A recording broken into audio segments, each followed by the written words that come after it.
Abuse is a very serious thing. It starts mentally. When people always ask questions like, why didn't you say anything? Why are you not out of there? It's to show you how abuse can be very insidious. It leaves you powerless. Your life is in this person's hand. You're giving your life to that person. Oh, do whatever it is you want to do. That is what marriage is about, very basically. For you to share the bed with someone and not keep one eye open, it means you've trusted this person with your life. You will not go and sleep with a stranger at Plaza now. Between the man and a woman, who do you think is the most chronic abuser? Control resides in men. So it's easy for a man to exact abuse on a woman than it is for a woman to exact abuse on a man. One of the most frequent tools of violence is money. It's a lifetime of conditioning. Religious conditioning even makes it worse. At what point do you notice someone that is abusive?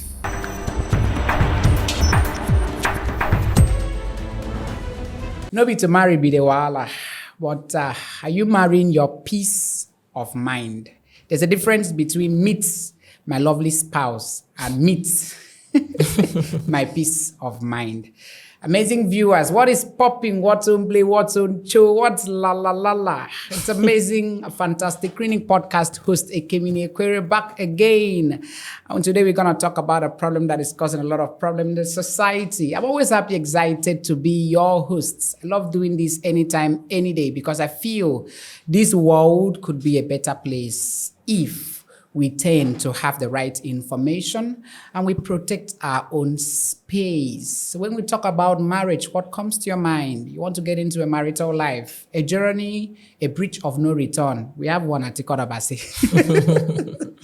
But then, have you sat down to think, where will this bridge lead us to? Will it eventually turn into hell at the end? Or will it take my life forever? Yes, we are seated here to talk about the issue of domestic violence. And we're going to answer the big question, why survivors stay? The truth about domestic violence. So you've been a survivor. You've actually been someone that, for some reasons, a man has molested you, beaten you, battered you, or today we've even seen how how a woman, but I don't know, my guest will actually answer how a woman can beat a man. It's very surprising because in Africa, we are not trained to be like that. The man should always be in power. I may be wrong, don't attack me.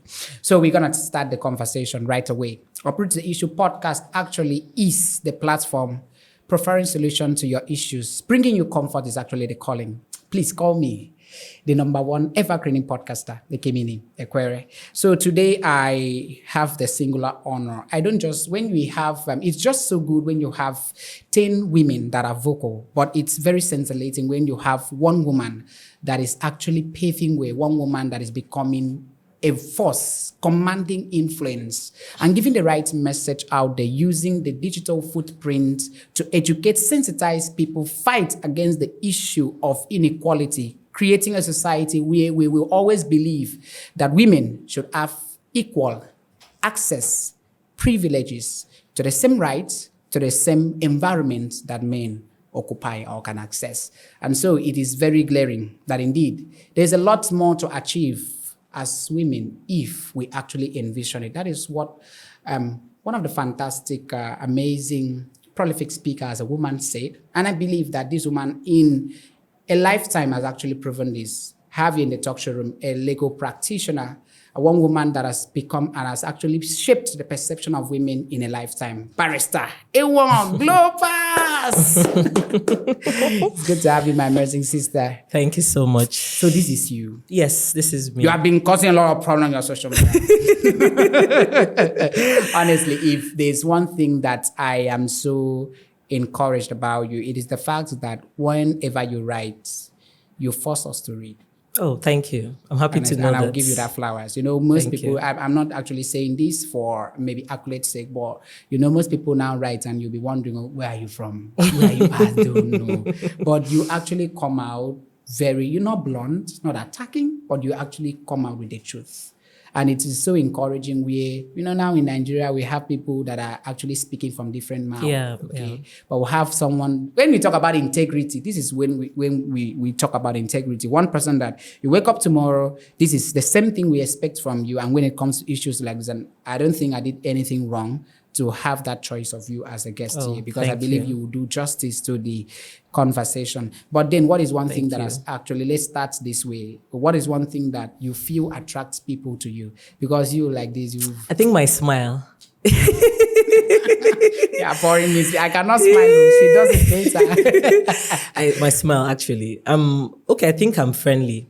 Yes, yes, very friendly. Okay. So for some reason, people just come when I'm smiling. It makes it very easy for people to approach me.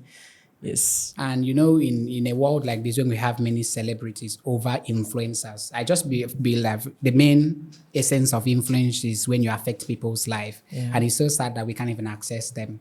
Okay. So yeah. you create this ambience that it is very easy for someone to walk up to you and open up to you. Yeah, and I feel that this life not supposed hard.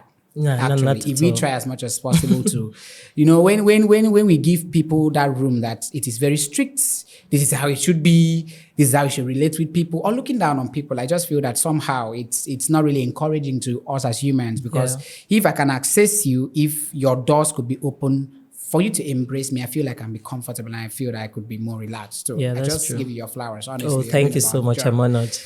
So, yes, we talk about marriage. You've been married for 7 years? Yes. Okay. This December will make us 7 years. When in December? 16th December. 6 days after my birthday. Oh, happy birthday to you. So we'll do birthday plus anniversary. How you see yes. it? Okay, so having 16 will make you 7 years Yes. as a wife, as a peace of mind. I'm serious.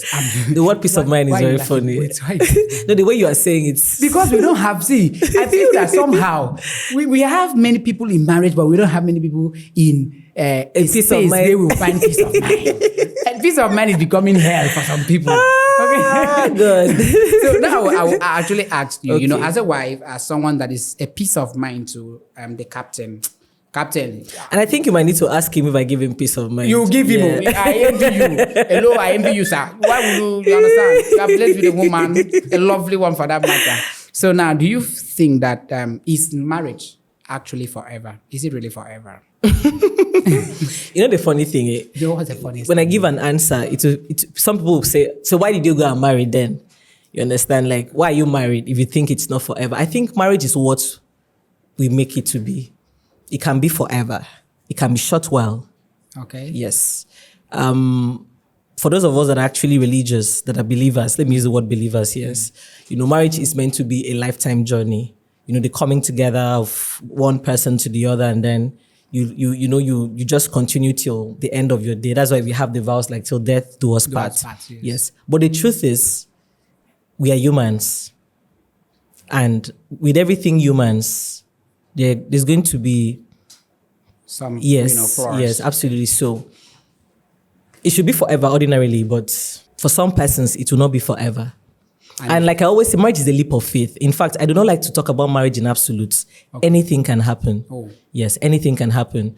When I got married, I remember that I talked about the fact, I used to tell my friends that this is a leap of faith I'm taking. You're not seeing 1-2 years from now. Yes, you have your plans and your ideas, but anything can happen. Your partner can change.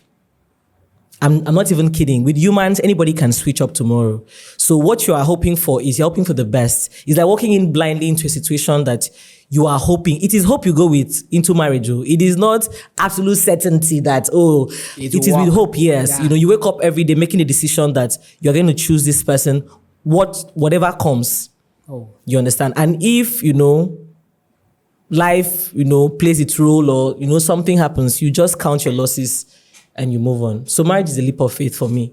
Yes. Because when it's very, very amazing when people get to.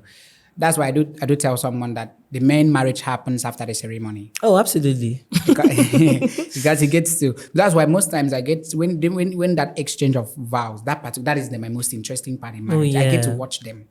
I get to watch bad character looking at bad character saying, like, God will do this forever.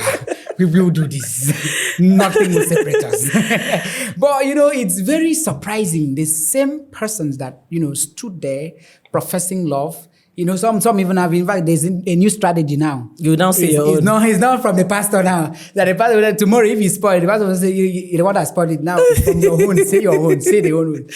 And they will keep up professing. There's one that we even write love letters never written before in 13 years. Right now to the wife. But at the end of the day, we see the opposite, Yeah. And sometimes it breaks me. Because for a bachelor like me, Okay. honorably, for some person, if legends could have breaks, could have marital failures, then who am I? Like, I get my you. Oga Pata will say, who I be? So now, because they say you will never know the value of what you have until you lose it. You lose it, yeah, And true. I want to really, understand when it comes to abuse, Okay. domestic violence in marriage. Yeah. What do you think when it comes to abuse Okay. in marriage? Because I feel that somehow we actually come into the aspect of knowing who is toxic. But then let's just establish that fact. Okay. At what point do you notice someone that is abusive in marriage? I'm not going to talk from experience because honestly, I do not have that in my union, yes.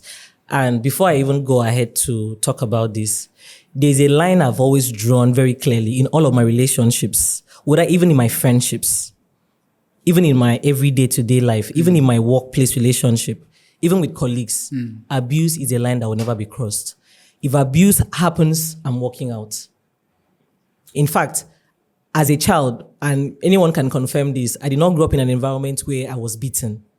I think my first beating experience was in Air Force. That's right. The way I'm looking at they you, beat it's the like- life out of me in Air Force, and I wondered, have I stolen something? But of course I toughened up basically because I just said, oh, Air Force, maybe that I wanted to be in the army, you understand, in the military. But I did not grow up in an environment where abuse flourishes or I would accept abuse because that's the template that was given to me. And then when I even had my friends, and the thing with abuse is not just physical. When we talk about abuse, a lot of us think it's just physical. Physical abuse, Abuse can be verbal. Oh. Yes. Abuse can be psychological. Abuse can be mental. Abuse takes a lot of shape and a lot of form. So for me, once abuse comes into any kind of setting, I am out of the door. I am not even kidding. I do not tolerate it. The only abuse situation I'm currently in is this country. You understand? But no, on a very sober note. So for me, abuse is a very because it involves life. You get when we talk about abuse, I think people just see it as just but it's you can cross a thin line of the other person just a little thing and that person is gone. You have changed a person's life significantly. You've changed the entirety of their lives. So abuse is something, and it's something I used to talk about with with my husband back then. In fact, I even had a note I wrote to him that time. If at any point we come to, let us say a crossroad where abuse wants to come in, any kind of abuse, we would have to part ways. In spite of society, despite what everybody says, shame. we would have to part ways. I do not negotiate with abuse. Ooh. Yes. Not to even talk of physical abuse. Not at all. Favor, not even there. Yes. Wow. Not to talk of, and for instance, okay, so I think being a lawyer for more than 11 years now has also opened me up to a world of handling cases. In fact, there was a point in my life where my kind of practice had to do with, helping abuse victims in an abusive situations, you understand, or survivors and all of that, find shelter, find freedom, find succor. It took a toll on me, and I told myself, this cannot be the practice that God asked me to come and do in this world. Practice Because even after if your I'm life. not even the one, if I'm not even the one experiencing this, what of the person that is experiencing this? How do you make peace? How do you accept this? So abuse for me is a no-no. Cool. Is a no-no. You talked about identifying, a person who is abusive or who is toxic. I with humans, people change. I hear people say things like, someone can pretend to be all nice, they be very nice before during the courtship period, the dating, there's a lot of romance, flowers involved, and then they just switched. It could have just been the person was pretending. And now the person that has you don't have an easy exit. Okay. So now let me now show my true The true colors. Yes. Let me show you who I am. So Who? I mean, actually, when they do say, I heard someone was saying that love is blind, deaf, and dumb. Love is blind, deaf, and dumb. I was like telling him, Oga, well, I actually know where the person was coming from, because somehow when you love, you just love, and you actually swim into the ocean of love. But I did tell someone, even with my glasses, God so knows I'm so clear when I Yes. I cannot love. Like, even when the glasses said, okay, I will cover, he said, no, I can cover you. I must see when I'm loving. It's never blind for me. Yes, but yes. at the same time, I've come to a point in my life where I give in an opportunity to understand where you're coming from. To understand, because it might be your own, intensity of love is higher than mine. Yeah. Okay, your own would be at 100%, mine is at 20, and I never knew. Okay. So at this point, because we tend to see, just like you said, there are indices, indicators, we have signs. Yeah. But what are, let's say, just those straight signs that someone could see about a toxic partner, and it's very easy to identify. So I always like to tell people this. I would not say I was in a relationship, but I knew someone who wanted to be in a relationship with me. And I think that was my first or second year of practice. And one of the things I observed about him was that he was very controlling. For instance, I would be in court. Court begins by 9 a.m. And when you're in court, you're not supposed to be using your phone. So if he calls once and twice, and I've not picked the call, the next thing is to call my colleagues or call everybody else around me. You can call you 6, 8, 9, 10 times. Jesus Christ. And then when you come out and try to understand, you think it's an emergency. I'm not even a call person to start with. You think it's an emergency.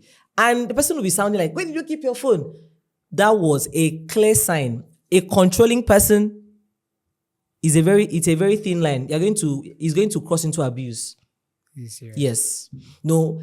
So control, people tend to think control is just, control and accountability are two different things. Okay. Where are you right now? What is happening? Just being informed and being kept abreast are two different things. But a person that insists on wanting to be in charge of your life, everything, undermine your agency as a human being. And for women, I think for a lot of women, they feel like they need to give up their agencies. You understand? You are a human being. You have choices. You have agency. You have willpower. And someone else wants to subdue that willpower, subdue your agency. That is a very clear sign of abuse. Very simple. So if you see that in relationship starting, he loves you, or maybe he gives you things, but then you don't feel free, there's no liberty in that love, then you just know that, look, it's going to hit somewhere that might take your life eventually. So you can, because, when I also think that somehow there are certain, before something happened, I feel that there's, clear signs. Yes. You can actually point out that, this person is very abusive. Sometimes the signs can be very subtle. Very, very subtle. Yes. Right? And if you're not someone that is discerning, you might not pick it up very easily. You might even confuse it to be love, depending on your background, depending on maybe what formed your childhood, upbringing. Yeah. You understand? It can be some abuse some toxicities are very clear. For you, you want to find out maybe that. You understand? And you've made the choice. But some are very like a little charm here and there. Yeah. Just this, just that. In fact, another very clear sign is someone that says one thing today and changes their mouth tomorrow. Yes. You say, that is a clear sign of someone that is abusive. I'm not even kidding. Will you call that a lie? Someone that lies? Habitual liar. Okay. And not just liar. Makes you, there's a word I like, even though it's kind of recent, gaslighted. You feel like you begin to question your sanity. Did you say this? Did you not say this? You understand? That is a very clear example of abuse. And someone is also a manipulator. You are getting it. You're getting it. Someone is a manipulator. Yes, you're getting it. If the person is manipulative, there's always tendency that you may not even survive it. Absolutely. You may not survive the marriage. And, there are men that would actually play the saints in the public. Meanwhile, there are wolves in sheep clothing at home. Yes. And you'll be wondering. That's why it's sometimes even difficult when you come out to speak. Because everybody will be wondering, we're like, this nice person. Ogalfa. And I dare to say this. I think we have some, when I talk like this, people just feel that it seems you're always attacking the church. Okay. But for me, it's not an attack. For me, I love being very truthful. Yes. Because I feel we even have those who preach Oh, yes. that abuse. Yes. And we have a lot of them. Oh, we do. And the truth is that, as pastors, why will you just come out and just be, who will Yes. even... So as someone that grew up in a clergy home, my both parents are pastors. Okay. And used to sit on or listen in on counselings or be part of events that involved pastors. In fact, there was a time that pastors' wives used to have like meetings to talk about challenges.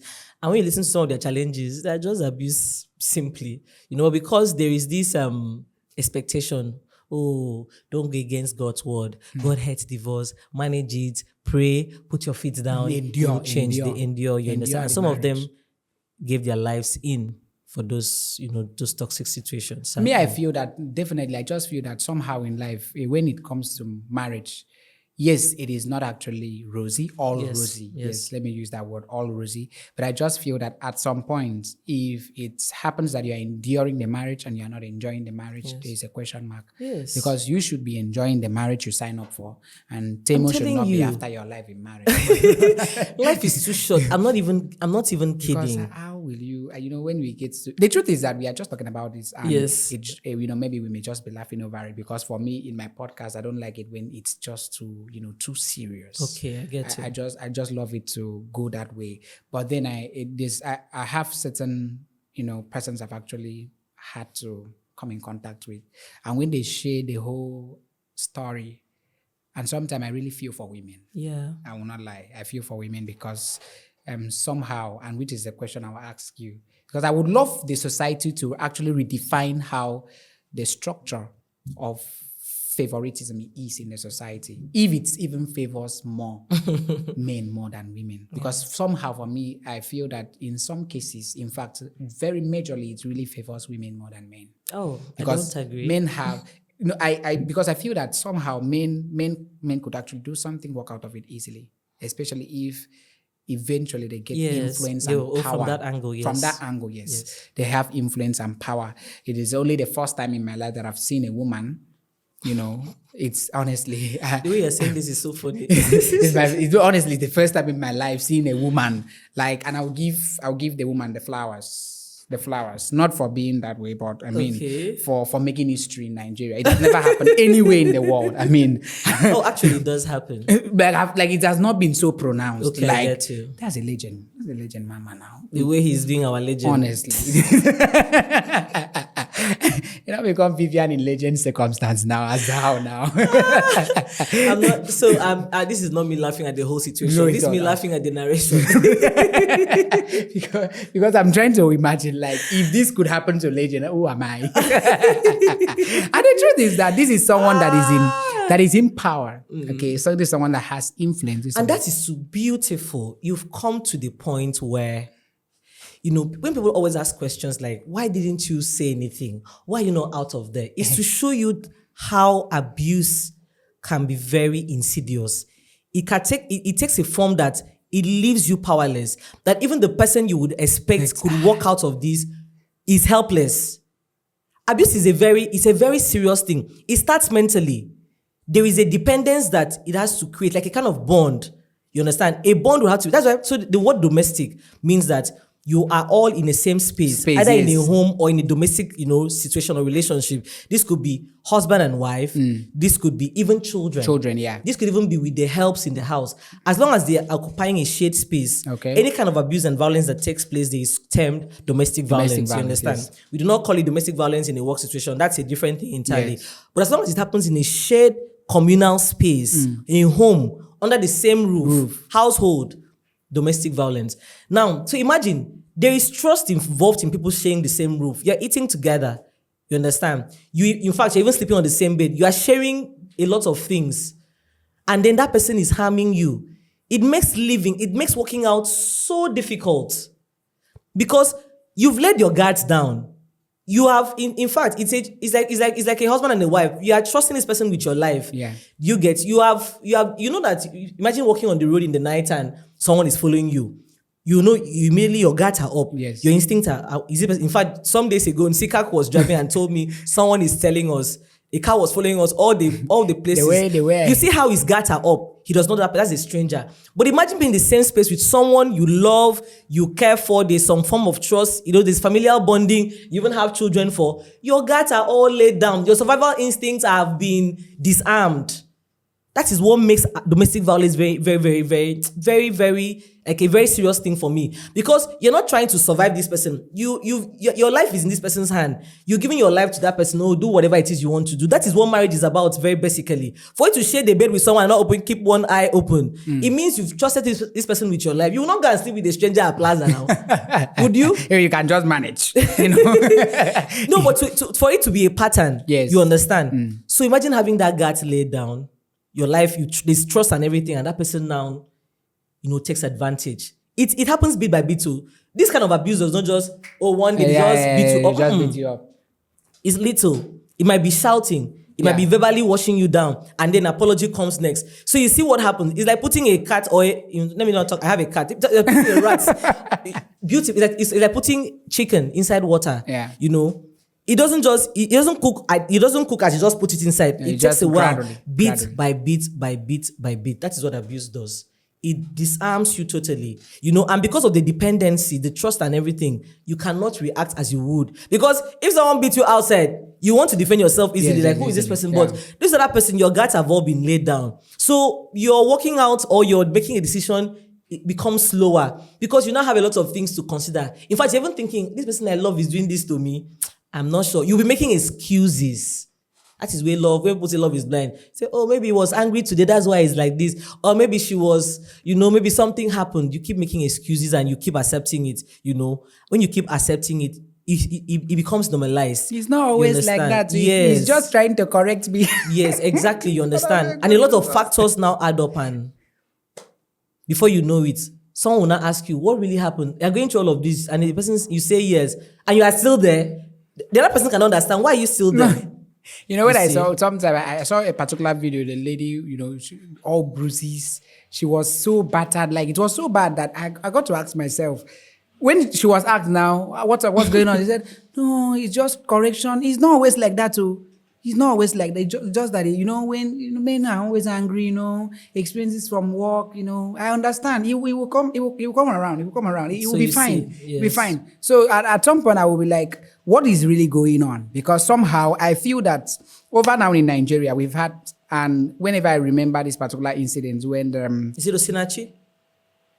When that woman died, I was really, at some point I had to I gave up him, honestly. I actually gave up because no, this is someone that's, it makes sense. Well, I don't really know the age of someone should just go off shy in life. But for me, I feel cutting off the life of someone that is young. That woman wasn't old. She wasn't. And, just living, it's not even up to 50. I mean, she was even at, when someone has suffered in life, like I've seen a lot of things, getting to that pedestal, getting to that, spotlight, yes. And all of a sudden you are gone because of one misgrant like that, and it gets me to ask myself, and over time, particularly in this climb, it has always been women. Maybe, okay, recently I learned about a man, of blessed memory. Yeah. I think he died some months ago. Okay. The man lost if you heard the whole thing, it's the woman, and actually it surprises me when I do hear that from the main space. Okay, yeah. Okay. And now I'll actually ask you, because when I talked about the society favoring, men more than women in certain cases, I think you were like, okay, let's see where I'm coming from. Mm-hmm. And now I asked you, between the man and the woman, who do you think is the most chronic abuser? I don't want to make it seem like it's a competition. Okay. But data, statistics, numbers, reports point to that. In fact, the way the society is set up, we live in a patriarchy. Power resides in men. Control resides in men. So it's easy for a man to exact abuse on a woman than it is for a woman to exact abuse on a man. The man has all the tools to be abusive. The society supports you. In fact, the church even, would even boost your as a woman. Let me not use the word the church. Let me use the word religion. Religion even says you are the head. You have to take this. You understand? In fact, I heard something that in Islam you can correct your wife by beating her or something. Yes, it's there actually. So you have all the tools at your disposal that, pushes you up to, decide to be abusive. So I would just say the men have the power when it comes to instances. That's why you hear most times victims of domestic abuse or survivors are always women. Oh. Yes. But who is to blame in an abusive marriage? The abuser, very simply. How about the person that is a victim? No, I do not like to blame victims. I do not like to. That is something that I try to be careful of doing, because except you have the full context of why, they are there. And like I gave you the scenario, except you have a full context or a full picture of what's happening, I don't like to blame victims. Okay. I don't like to blame victims, yes. Because it's not the victim that is making the decision to be abusive. In fact, when you even blame the victim, you are lessening the consequences on the abuser. The buck stops at the decks of the abuser. The person who is doing the abuse is to be blamed, very simply. Okay. Yes. You've been practicing law for the past 11 years. Yes. And I feel you've had, just like you said, you've had a lot of cases. Yes. At some point, the cases actually, you were feeling if it's after your own mental health. Life. Exactly. Because I understand somehow, I feel somehow we could be fine, but due to the nature of our work, the kind of trauma. Oh, at some point I was even looking for a therapist to talk to, because the things I saw.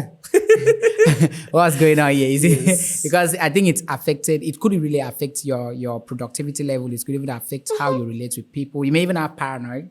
You could even be like, it affected my sleep pattern, because are you like you think a lot?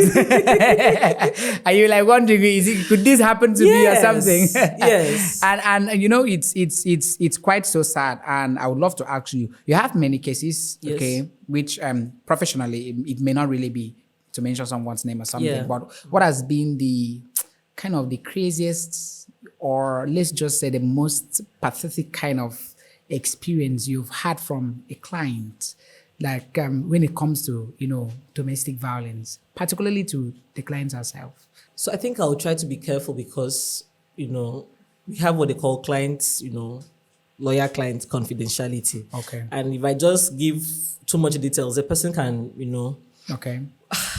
a lot of instances. I know one that used to carry the woman, hit her on surfaces. So those are even like, it gets worse with each. In fact, I know one that used to lock the partner inside the toilet when he wants to go out.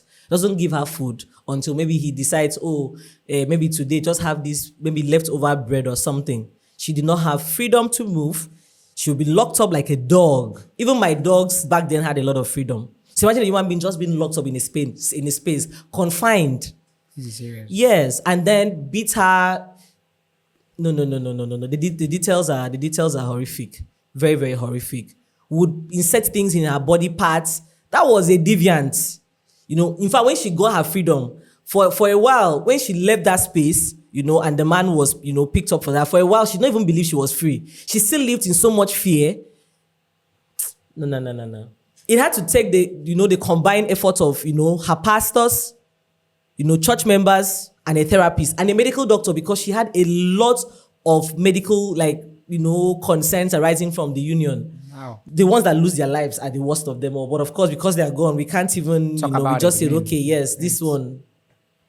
But what is the law, the position? Because I would love to, I didn't actually move in so deep to know what the law outrightly spells when it comes to, domestic violence, or what the Constitution holds about protecting women or protecting even the man in marriage. But then, what is the law or the position of the law when it comes to issues of domestic violence? Because I feel somehow, if they say ignorance of the law is not an excuse, but sometimes it may be an excuse if the person is not even aware of what the law holds. Because somehow even in Nigeria, we just feel so discouraged if the person in question has power and influence. Yes. You would think that the court is not even the last hope Of the for common you. man. Yeah.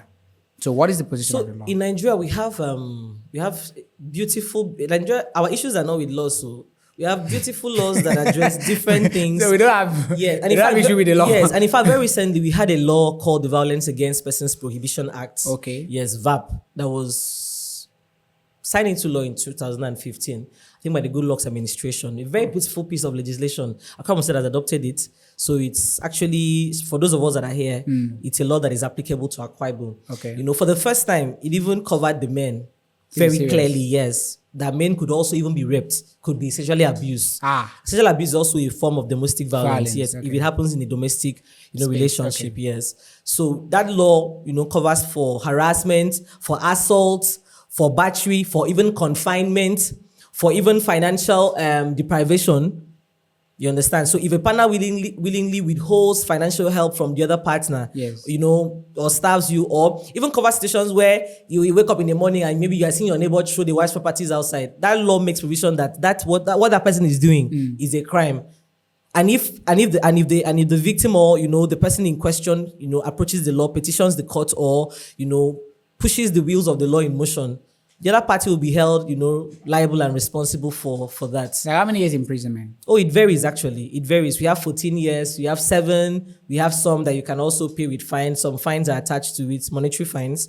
We have ones that can extend up to 21. We have lifetime imprisonment. So it depends on what, the type of abuse, the type of harassment, or the type of violence that one has experienced. And the one that will really interest people to know, or Nigerians, is one that involves taking the life of the other partner. Yes. How would the for justice life. be? For life? Yes, for life. Nobody has the right to take the life of another person.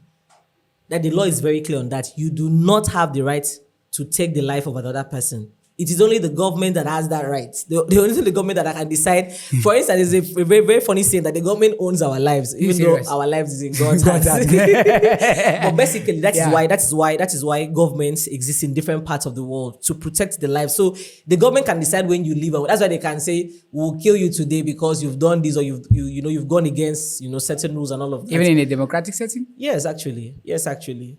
So it is the government that has, but what I'm just saying, driving basically, is that you do not have the right to take the life of another person, except maybe self-defense.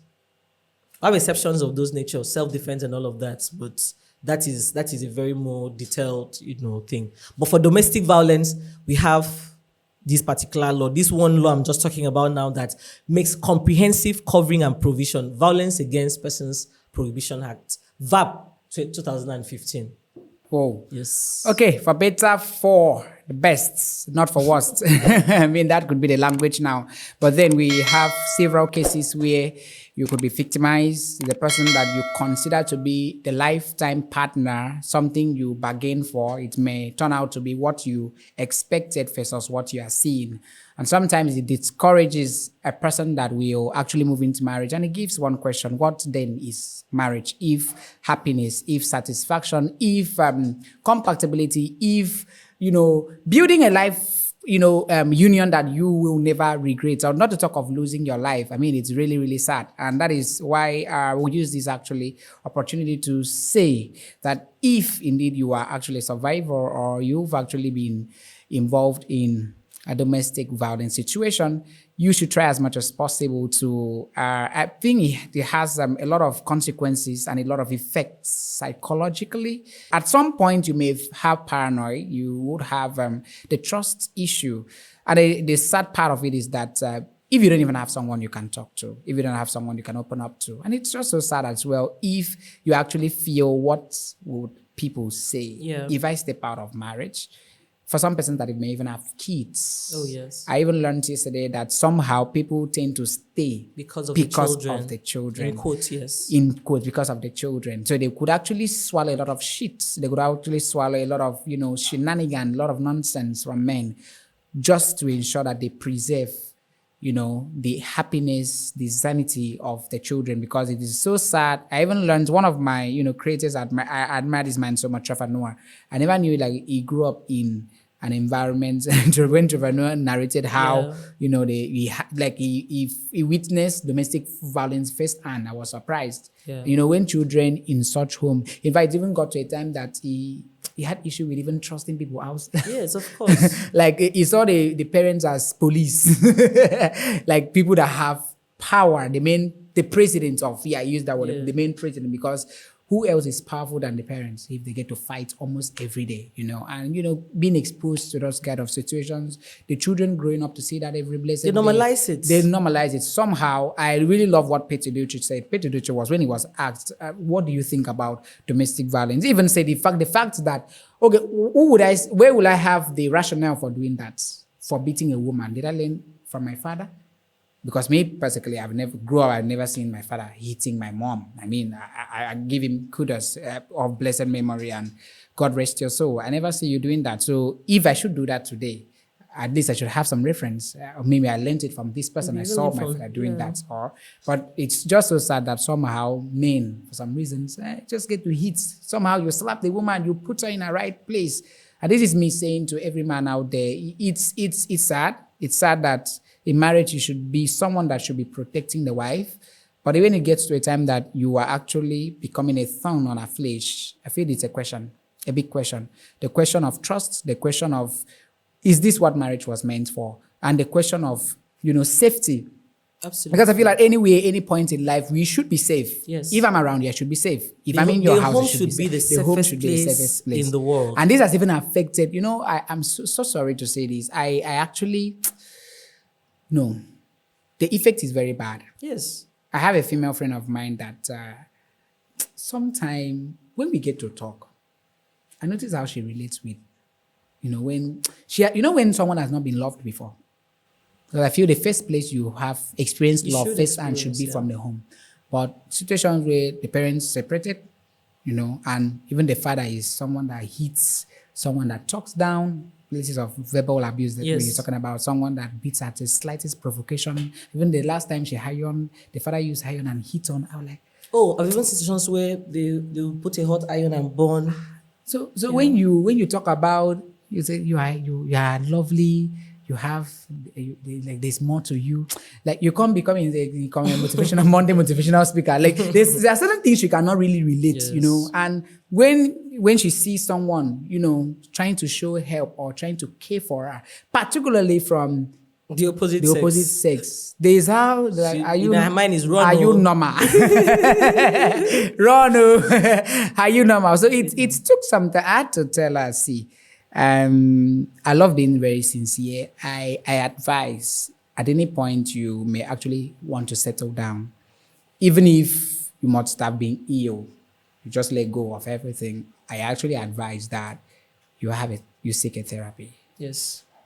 Because or be counseled. God so knows, not even prayer.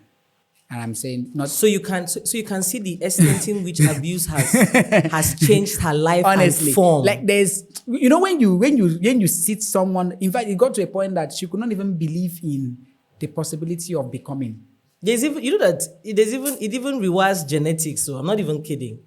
Your entire biological form changes with abuse. And when you get to ask her certain questions, get feedback, you see she's from a place of servitude. She always feel that she should be under. You should always have power like over. a footman. Like she just feels that so that kind of person would easily accept abuse. It is normal. It's normal for a lady. You should be down. Okay, the man should always use every opportunity to suppress you, and you should always keep quiet. When it even comes to marriage, you get to ask her certain questions. Is it right for a man to cheat? No, it's right for him to cheat. It's normal now. That's how society, trains. And so you see, the whole thing bothers you. Now ask yourself. Even it got to a point that if you tend to ask her, what do you see of you 5 years from now? It all revolves around, the whole trauma and the I don't know. I feel that somehow there's a need for orientation. Yes, not just orientation. There's a need for us to have very honest conversations. Yes. As a people, We thrive in a society where silence is very okay, or where, Is it normal? People just... You're not the first person. Yes. I think I hear that nonsense a lot. Absolutely. It's not the first person. Absolutely.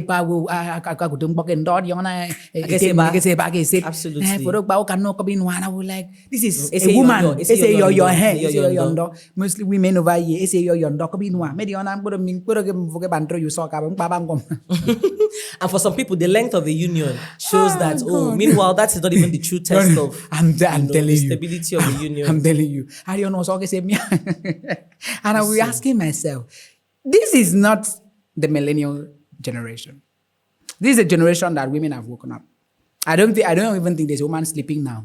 The woman is sleeping now. Somehow, maybe it's for our own good. Yes, because somehow if you're not woken up, we left your WhatsApp group like in a different one now. You understand? Because women have come to reality that yes, gone are the days when men dictate, how you should live. When men were giving you a template of your life. the only thing you can do now is just to guide, just support, get to, protect as a mean. Actually, and I think men, so I want to say this, I don't know why I'm just so boiled. I want to say this. Somehow, I think men, we are getting leadership wrong. Yes. Leadership doesn't mean suppression. Leadership doesn't mean denying women the right to access the same privilege. And now leadership doesn't just mean that you should make a woman to be permanently your neck. I don't understand. Please, this is partnership, okay? Marriage is not about who actually wins, who actually, is at, gets to talk about certain things, gets to, have a view. And I'm so sorry to say this. Many marriages today, we have women always at the passive end and not active end. So it's not just because of it's a lifetime of conditioning, social conditioning, cultural conditioning, religious conditioning even makes it worse. So imagine just going to church and all the preaching you are hearing is you are under a person, you are under this, you are not under, don't do that, don't do this. You understand? So you see how it conditions your mind. If you tell a child, in fact, that's why it's very easy to deceive children. If you tell a child this guava tree is mango, that child will grow up and everybody believe that it's mango tree. That is conditioning. What if he's told in the school? Or so you can see how repeated conditioning from every arm of socialization gears towards one thing. So it is going to take another maybe century or decades to unwind this conditioning. Yeah, it's happening now. Yeah, it is, but it's not at the pace that we think it is. Because people don't love coming. Just like you say, people are not being honest in conversations. We are just sugarcoating things. And that is one thing I don't actually, fan. I don't give my thumbs up. This is a conversation, let's have it as it is. It doesn't say, aid me, involve me. I'm actually, involve me. I'm so ready on it. Because yes. I think, men, there is a need to, move back to the drawing board. And there is a need to, I don't feel, if you don't even need to prove to a woman that you are the man of the house. You don't need to. Make her say it. Okay? And I always want to actually appreciate and encourage men out there who give women the wings to fly. Because a lot of times we get to see in marriage how women get to struggle on their, and even when they are struggling, the men, will have insecurities. My wife cannot be earning higher than me to cause disrespect. We cannot work here. We cannot do. I even heard one that, they asked, somehow, they are very, that's why today when I see certain questions on social media, honestly, they could be very silly, but you get to see responses. Yes. And you cannot tell me, don't judge me by social media. Guy, it's rubbish. I get to read message to everything you say because somehow, you may just stylishly paint a true narrative of who you are yeah. And you may not know. So you get to see how you ask the man, so if your wife has a job offer outside the country, or if your wife has a job offer that she will earn triple of your salary, would you still? Simple questions like that, and you'll be wondering. Okay, you get to ask. Okay, why? What is your reason for not marrying? That is also conditioning on his part as well. We are all conditioned. No, she will not be giving me respect. I will not be the man of the house. But somehow I get to understand where women do come from because conditioning. All of this is somehow when women have the the access, and that's why I just say when you have something excessively, it's always not at all. Always I don't believe that. I don't believe that. That is to show you that the men are using the tools of money and influence to subdue. It is just, you're going to do the same thing I'm doing to you if you get to this position. Very simple. So I can lord over you because I have more money than you. Because I'm dictating what you are going to eat or what goes on in this house. So I can. In fact, one of the most frequent tools of violence is money. I'm telling you. Someone was even saying the other time, yes. Don't allow someone to know your price tag. It's money. It's money. I can, and you have children, let me starve you.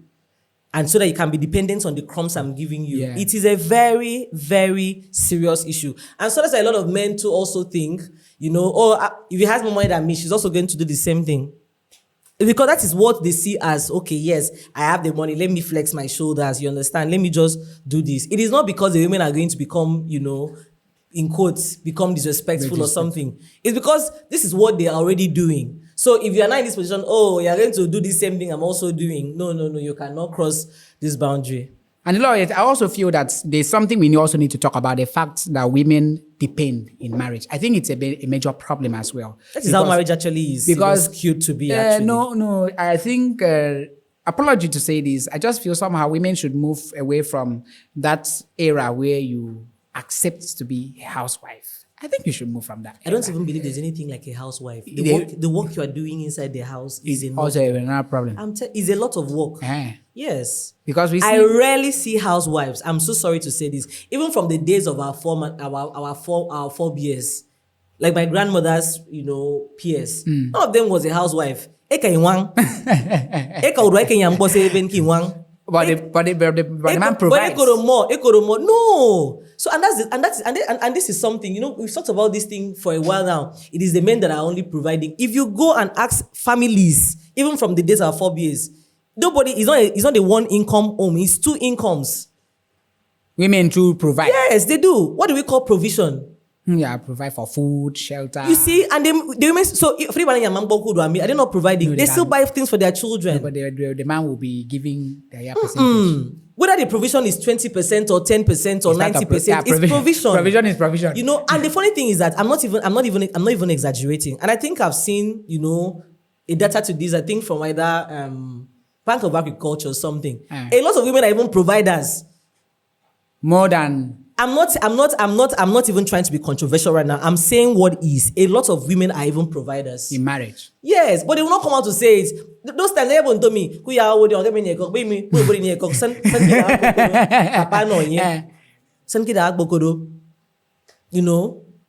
it's not a competition of who is providing or who is not providing. You understand? Look, you are working towards a goal.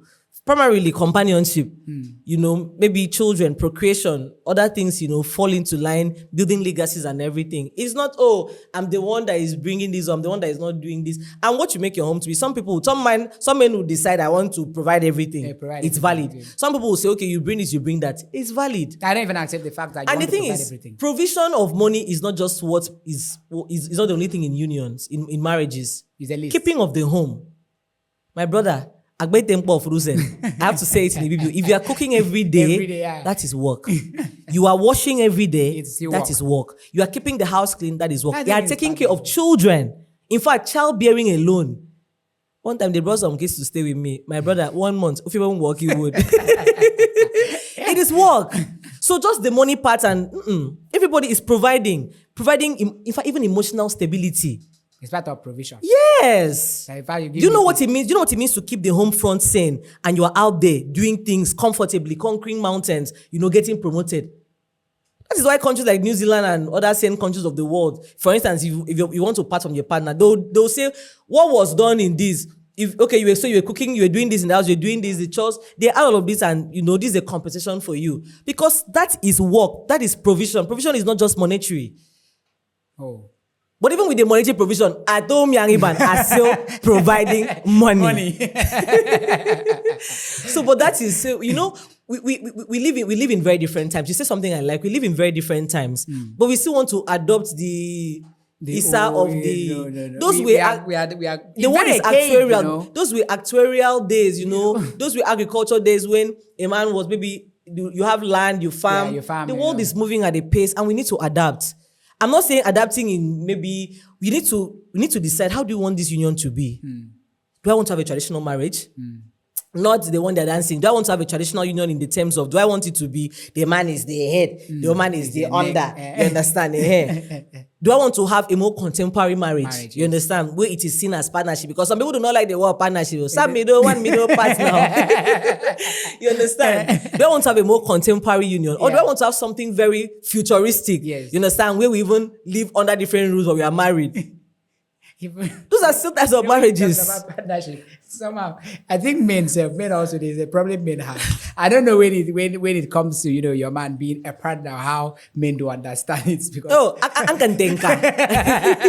you see, rubbing shoulders, but you see all of those it might have worked for them in those times. Yes. See, I always tell people this when you look at the way the world is going. Do you still use Sajem? But there was a time that Sajem was so everywhere. I saw you use BlackBerry. Who are done waiting how? As the world is making progress, we should also be progressive, not just in thoughts, but in the way we relate with each other. We cannot be the same people with the level of progress. Look at AI now. 2018, was there anything like that? Were you asking anybody something and they'll just give you? No. Instantly. And you can just you get. So if you don't adapt, that's where these difficulties now come from. You want to be a modern man, in terms of technology, but you want to be traditional in terms of there's going to be conflicts. There'll be a lot of conflict. So as women are more in the workforce now, as women are taking more, rights, as women are taking more, not just taking rights, as women are gaining back their rights because those rights have always been there. Yeah. As women are being recognized, as you also need to adjust your expectations. How can I make this work? It is not a fight. Okay. It's not a war. That's why I do not like the message where people preach marriage is a war zone. It's a lot of battle. My marriage is not a battleground in Jesus' name. Jesus' name, amen. You understand? It will never it's be. Not. You talk things out. How do you want this to be? How do you want to live our lives? You live ego. In fact, the one thing I've done for myself was to redefine what standards of society I take in.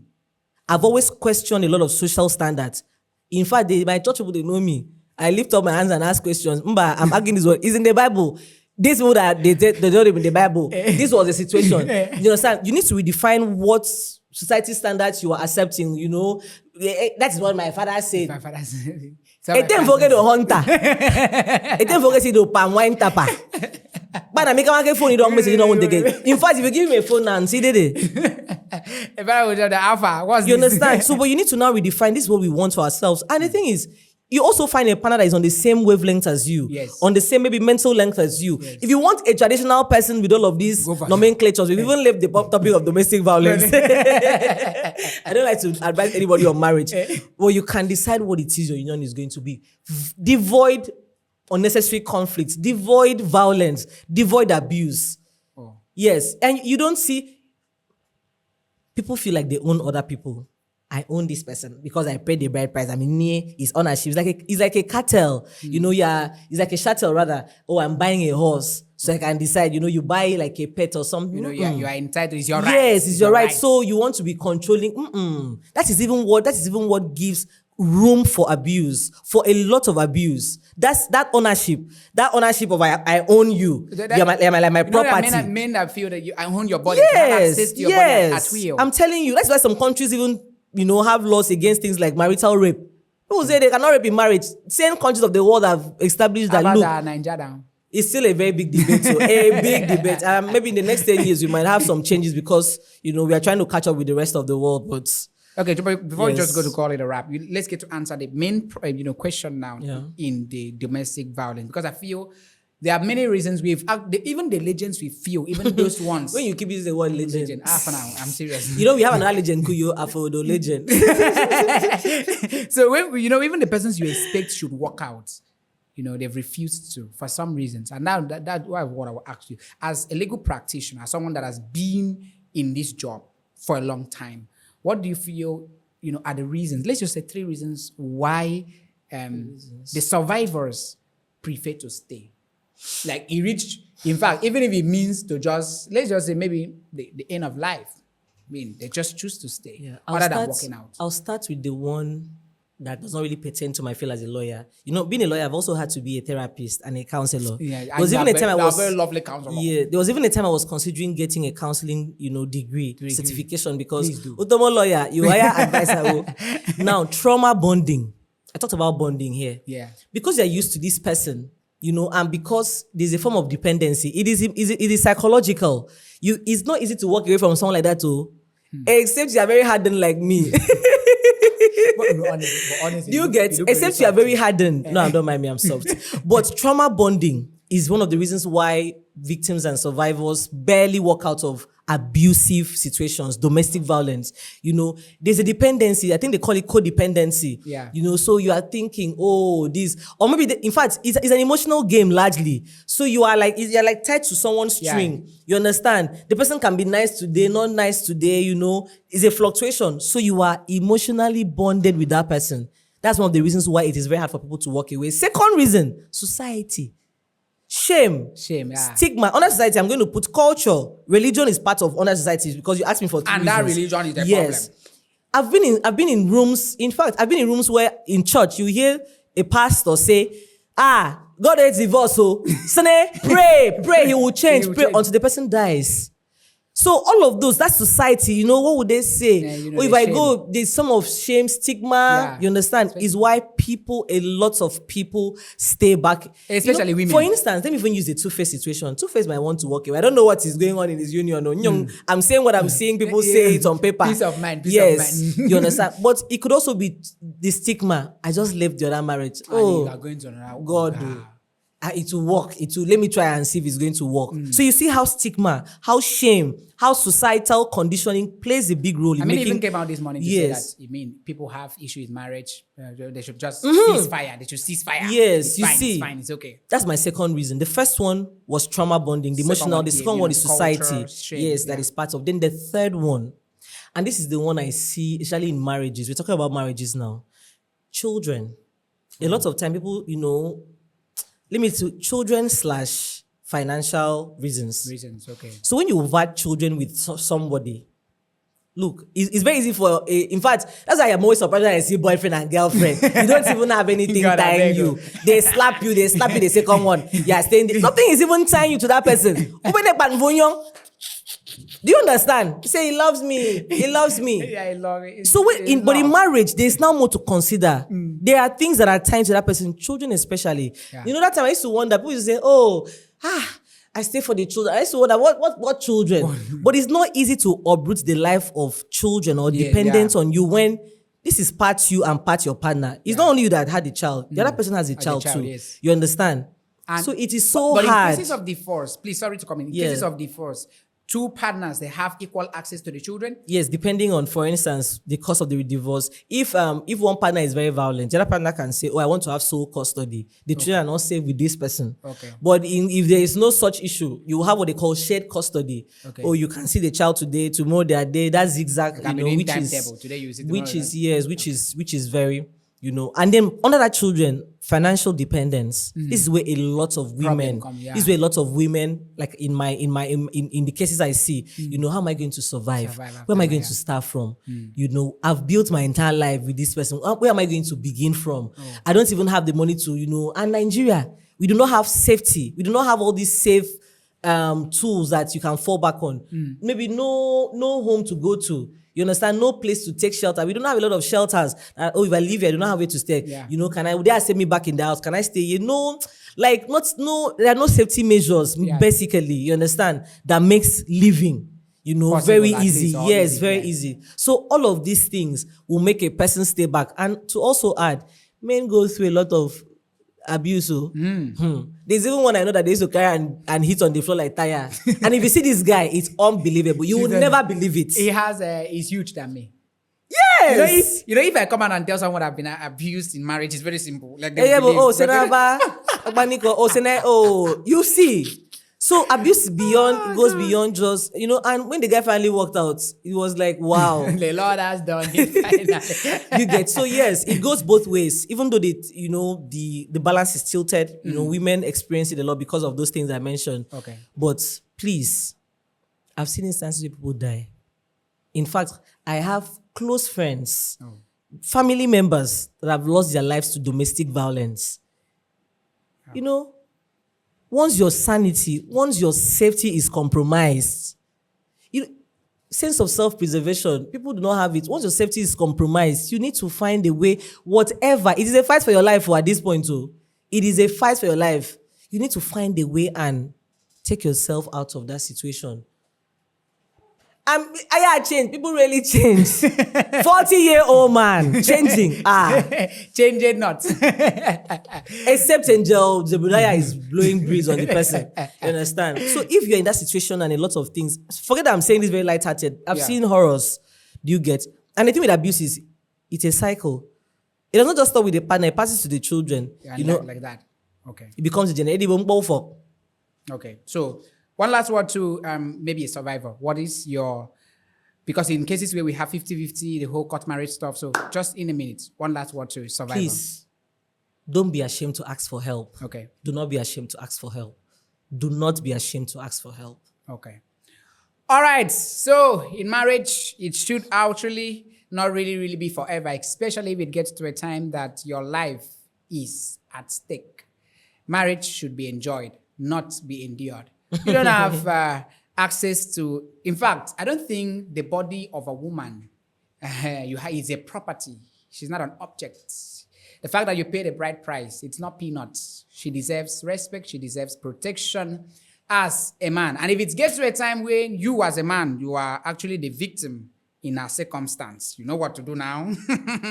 Run away, run. And Angel Michael, I think at this point, it's high time you pick the trumpet, blow, because we should leave. At this time, everything is just tired. Fantastic viewers, this has been a fantastic podcast session with Barrister Glopers. I don't know when this will have about from South Nigeria. I really love you guys, and I would love to advise you, please, at this season, this Yuletide, if this episode comes this December and this is meeting you, please know that Uyo is not Oyo, Asaba is not Aba. Try and stay safe. Be so safe anywhere you are, because the world is getting crazy. And if you are actually forcing your husband to provide for you, I feel that this Yuletide should be a period you should just work with your budget, okay? Don't really impress anybody. If you reach to sip Gary, just sip Gary and manage. Understand? Yeah. So, a fantastic Merry Christmas to you in advance. And Uproot the Issue podcast, I think we should cook chicken this period. I love you people so much. Bye-bye from South Nigeria. I love you.